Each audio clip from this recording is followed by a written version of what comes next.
The hardest moment is 5 seconds before you move. You know that place?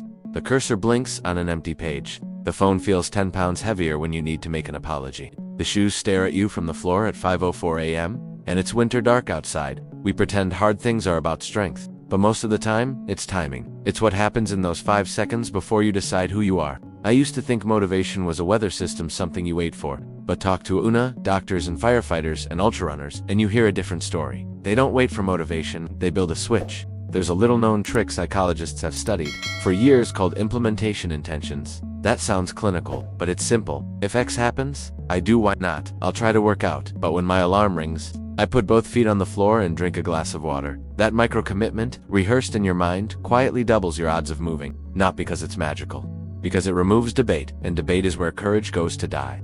We like to romanticize willpower, but surgeons learned something humbler that saves lives.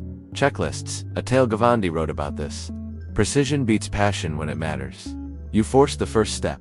You make doing the hard thing the default, not the heroic exception. There's an older story to Odysseus binding himself to the mast so the sirens can drag him off course. Today we call it a Ulysses contract. You delete the app before the deadline.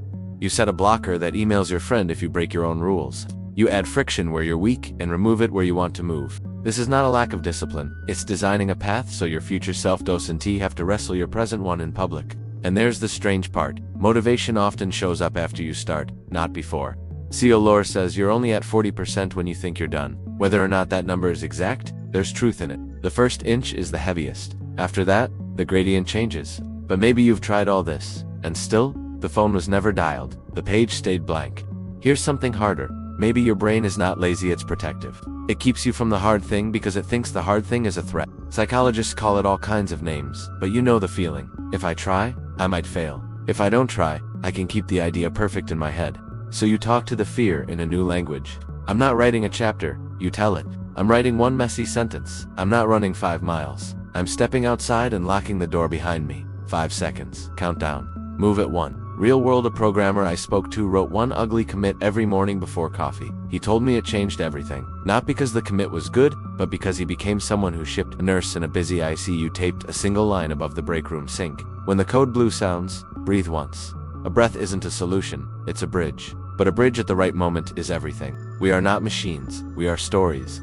And the story you repeat, I do hard things on command, becomes a kind of gravity.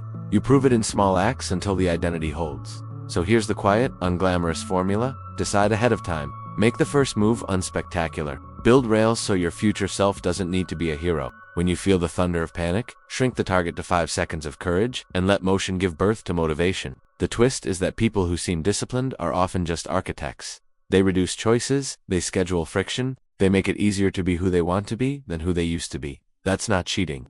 That's mercy. If you listen closely, the hardest things in your life are not shouting, they're whispering. They're asking for one step, not 15. And once you take it, the world that looked immovable begins to move. You don't have to become a different person. You only have to keep a promise small enough to keep, and repeat it until it's true. Thank you very much for watching the video to the end. If you liked the video, be sure to give it a like and comment to share your opinion. Don't forget to subscribe to the channel and share the video with your friends. See you in the next video. Be well.